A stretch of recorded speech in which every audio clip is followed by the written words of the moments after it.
Hola a todos. Hoy vamos a hablar de las insulinas premezcladas o las mezclas de insulina. ¿Qué tenemos que saber acerca de ellas? Recordar que estamos en el centenario de las insulinas y tenemos que celebrarlo, toda la evolución que han tenido.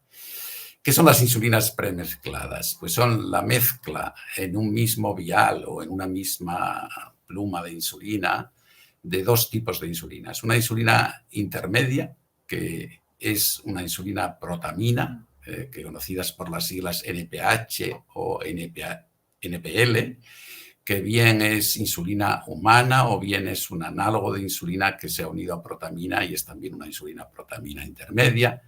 Y por otra parte, una insulina rápida, que puede ser una insulina rápida humana o bien un análogo de insulina rápida.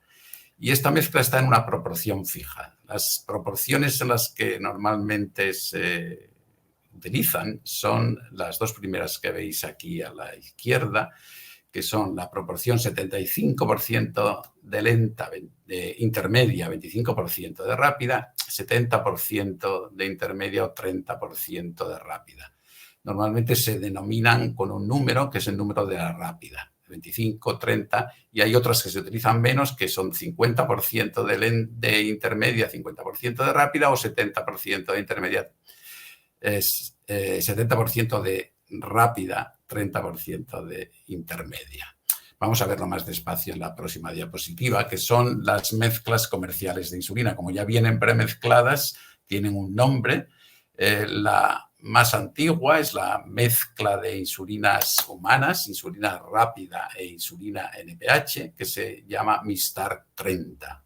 Tiene un 30% de rápida, un 70% de NPH. Como todas las insulinas en mezcla, tendrán un pico máximo de acción. En realidad tienen dos, el pico máximo de la rápida y el pico máximo de la intermedia. En este caso, el pico máximo de la rápida es de la rápida humana, es a las 2-3 horas. El inicio es el inicio de la rápida, que es a los 30 minutos, y la duración total es la duración de la insulina intermedia, de la NPH, que generalmente está entre 15 y 20 horas. Aquí dice 18 y 20 horas. Es turbia, ya veremos que todas las mezclas de insulina son turbias porque la insulina protamina, la insulina NPH o NPL, se consigue añadiendo una proteína y en cierta forma cristaliza y por lo tanto la mezcla es turbia, mientras que la insulina rápida, como sabéis, si solo fuera rápida sería transparente, sería una insulina absolutamente clara, cristalina. El segundo grupo de mezclas de insulina que existe es el de la casa Lilly, que se llaman Humalog Mix. Ahí existe la Mix 25, la Mix 50, en este caso es un análogo de insulina que es el rápido, que es la insulina Lispro, con una insulina lenta, que es un análogo de insulina intermedia con protamina, que se llama NPL. También es una insulina turbia. El efecto, en este caso, lo mismo que en la siguiente que vamos a ver, va a ser más rápido porque es un análogo de insulina rápida, empieza a los 15 minutos y el efecto, el pico máximo de esa parte de rápida es anterior, es hacia la hora y media de habérsela puesta. En la duración es aproximadamente 15 horas, que es la duración de la insulina intermedia. Y el otro grupo de mezclas de insulina es de la otra casa, de Novo Nordisk, es la Novomix. Hay 30, 50, 70 según la proporción, la cantidad de rápida, de análogo rápido, que es análogo aspártico, insulina aspártica que exista. Como es un análogo rápido, comienza a hacer efecto pronto, a los 10 o 20 minutos, el máximo efecto es a la 1-3 horas y la duración es menos de 24 horas. En el tipo de 24 horas solo es insulina NPH, aunque sea NPH aspártica, la duración es menor de 24 horas. Nunca llega a tener una acción de 24 horas como las insulinas lentas que conocéis, las insulinas lentas más modernas. Vamos a comenzar con la Mistar 30, HM, porque es insulina humana, que existe en forma de viales para cargar con jeringa y sobre todo lo que más se utiliza en la práctica es en forma de este dispositivo, que no es exactamente un bolígrafo, se llama Ignolet. Esta insulina humana mezcla 30% de insulina rápida, 70% de insulina intermedia, viene en este bolígrafo con un reloj, que decimos nosotros, para dosificar. Es muy grande, con unos números grandes, es un dispositivo útil en personas con problemas de visión o personas mayores que se manejan con toda la mano. Las insulinas con análogos rápidos y análogos de insulina intermedia, tanto la Humalog que vemos aquí, 25 o 50, o las otras que son las Novomix, vienen en bolígrafos. En este caso, las Humalog en un bolígrafo que se llama QuickPen, que se dosifica de una en una unidad, y las Novomix en otro bolígrafo que es el Novomix FlexPen, que también lo hace de una unidad en una unidad. Como veis, aquí hay de Novomix, existe mezcla con 30% de análogo de rápido, 50%, incluso 70%. La más utilizada, por supuesto, es la que tiene 30% de rápida, y el perfil de acción, como veis aquí, hay una parte que depende de la insulina rápida, que dura 3 horas, con un pico a la hora y media, y otra parte más sostenida, más uniforme, que dura menos de 24 horas, pero que puede durar 15, 18 horas, como consecuencia de la inyección de la insulina NPH o insulina asparprotamina. Por supuesto, a medida que aumenta la proporción de rápida, el pico inicial va a ser más rápido. ¿Cómo se utilizan? Bueno, antes de ver la utilización, hay una característica especial de las mezclas de insulina, lo mismo que de las insulinas intermedias o NPH, que necesitan siempre, y es muy importante, girar el cartucho o la pluma o el dispositivo entre las manos o moverlo hacia arriba y hacia abajo al menos 10 veces, porque hay que homogeneizar la mezcla, porque si no tendremos por un lado la insulina rápida transparente y por otra la insulina intermedia que está cristalizada turbia.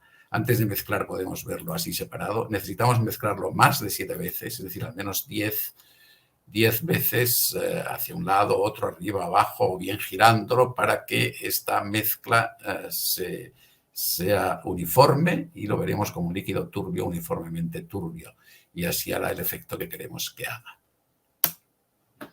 ¿Cómo se van a inyectar estas mezclas de insulina? ¿Cuáles son las pautas de tratamiento con esta insulina? Sabéis que lo que ocurre fisiológicamente es en una persona, en cualquier persona normal, es que el páncreas produce una dosis basal continua de insulina, un mínimo de insulina durante todo el día, que está modulado por la secreción hepática de glucosa a un ritmo más o menos constante, que es el que mantiene la glucemia normal en ayunas. Y luego, antes de cada comida, o mejor dicho, después de cada comida, desayuno, comida y cena en este caso, para contrarrestar el efecto hiperglucemiante de los alimentos, tras la ingesta de hidratos de carbono, se produce un pico de insulina. Un pico cuya amplitud depende con la cantidad de azúcar que se ha comido, ¿no? Y que aquí representamos por estas 3 montañitas. ¿Qué hacemos cuando ponemos dos dosis de mezcla de insulina, que es la pauta más habitual de mezcla de insulina? Que ponemos al desayuno, vamos a ver, en este caso, si ponemos al desayuno y a la cena, en el desayuno, al poner la mezcla, ponemos una parte de rápida, curva roja, una parte de intermedia, curva verde, y a la cena lo mismo. Como vemos, la insulina que ponemos para el desayuno nos cubrirá el pico hiperglucémico del desayuno, la que ponemos a la cena nos cubrirá el pico hiperglucémico de la cena, el pico que se produce a la comida va a estar cubierto por la intermedia que se pone a la mañana, pero aquí vemos fácilmente que ocurren 2 problemas. El primer problema es que hay un exceso de insulina a media mañana. Tenemos unos niveles altos de insulina intermedia y, sin embargo, si no comemos nada, aquí hay un riesgo muy grave de hipoglucemia. Lo mismo ocurre 2, 3 horas, 4 horas, 5 horas después de cenar, es decir, durante la madrugada, que tenemos un exceso de insulina para los niveles de glucemia que se esperan en ese momento, varias horas después de la cena. ¿Cómo solucionamos esto? Es absolutamente obligatorio, si nos ponemos esta pauta de 2 dosis diarias de mezclas de insulina, hacer una ingesta a media mañana para contrarrestar el exceso de insulina a esa hora, y para corregir el problema de exceso de insulina después de la cena tenemos una opción, sería una ingesta adicional después de la cena, antes de ir a la cama. Y otra solución, que quizá es la que más nos gusta o más utilizamos, es que en vez de poner la segunda dosis de insulina a la cena, se pone antes de la merienda. Entonces, en ese caso hay que merendar, el pico de rápida va a cubrir la hiperglucemia después de la merienda, y al adelantar la dosis de insulina intermedia en esa mezcla, ese pico coincidirá con la hipoglucemia postprandial después de la cena y evitaremos esas hipoglucemias.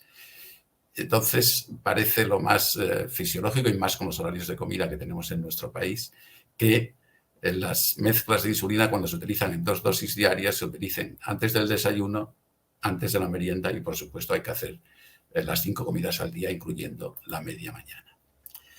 En resumen, las mezclas de insulina, cuando se utilizan en 2 dosis diarias, tenemos un riesgo de hipoglucemias a media mañana y a la noche. Por lo tanto, se recomienda inyección antes del desayuno y antes de la merienda, dieta con 5 comidas diarias, incluyendo media mañana y merienda.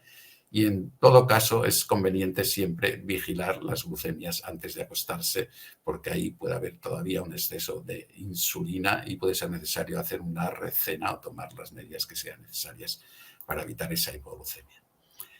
Las mezclas de insulina también se utilizan en otra pauta, que es en 3 dosis diarias. Es decir, en vez de repartirlo en 2, hacerlo en 3, desayuno, comida y cena. Sería este perfil que vemos aquí. La rápida del desayuno cubriría el pico del desayuno, el de la comida el pico de la comida, el de la cena el pico de la cena.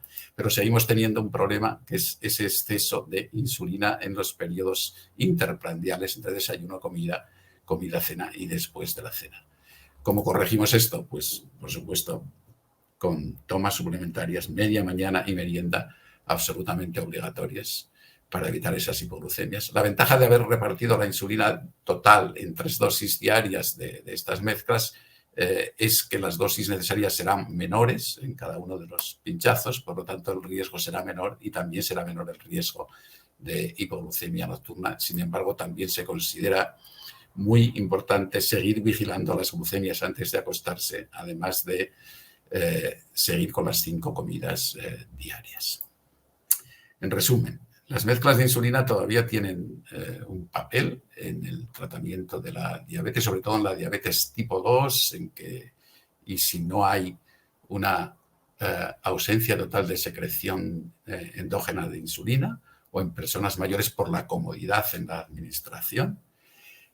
Lo primero que hay que decir es la proporción de insulina rápida e insulina intermedia en cada pinchazo, es decir, qué mezcla utilizamos en cada uno de los pinchazos. En ocasiones podemos utilizar antes del desayuno y de la comida la mezcla 50-50 y siempre en la cena una proporción menor de rápida y mayor de intermedia para que llegue hasta el día siguiente, cuando utilizamos 3 dosis o más a la mañana, menos eso se adapta a cada persona, pero tener en cuenta algo práctico pero absolutamente imprescindible para que el efecto sea el que queremos y no sea variable de unos días a otros, que hay que homogeneizar la mezcla, siempre girar a mover el dial o la pluma al menos 10 veces e idealmente 20 veces. Cuando se utilizan 2 dosis diarias, lo mismo que cuando se utilizan 3 dosis diarias, es imprescindible hacer en la dieta incluya, además de las 3 comidas principales, la media mañana y la merienda. Cuando se ponen 2 dosis es preferible antes del desayuno y de la merienda, cuando es en 3 dosis antes de desayuno, comida y cena. Y siempre controlar la glucemia nocturna, porque el mayor riesgo de esta pauta son las hipoglucemias nocturnas. Y como os decía, dieta de 5 comidas diarias. Y nada más, muchas gracias por su atención.